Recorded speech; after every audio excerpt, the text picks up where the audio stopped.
ঘৰৰ সকলোৰে ডিমাণ্ড আজি খাব হেনো চেয়াৰ দিয়া বৰা ভাত আৰু আমাৰ ঘৰৰ সকলোৰে প্ৰিয় দেই মাৰ বাহিৰে মায়ে খাই বেয়া পায় আৰু এয়া মায়ে এতিয়া বনাইছে চেয়াৰ দিয়া বৰা ভাত আৰু এইটো দেখিছেনে কি ধুনীয়া মানে এইটোত দিবলৈ বহুত সহজ হয় এই তলৰ এইটোতে গৰম পানী 2 জাৰ দি দিব লাগে আৰু তাতে পটককৈ হৈ যায় আৰু এইফালে মই বনালোঁ মাংস ব্ৰইলাৰ মাংস বনালোঁ কোমোৰাৰ লগত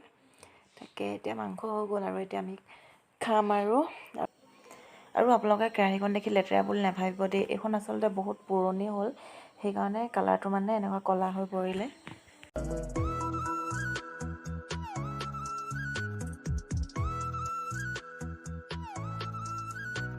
আৰু এইফালে চাওকচোন মায়ে কি কৰি আছে মায়ে আচলতে আচাৰ বনাই খুব ভাল পায় এয়া কিনি বনাইছে জলফাই আচাৰ তাকে এইবোৰ ঠিক কৰি আছে আৰু আপোনালোকৰ আচাৰখিনি দেখাম বাৰু গোটেইবোৰ মায়ে কি আচাৰ বনায় ঢেৰ কিবা কিবি আচাৰ বনোৱা আছে ইয়াতে দেখিছেনে যি টি আচাৰ মানে মায়ে বনাই থাকে যি পায় তাকে বনাই মানে অকণমান হ'লেও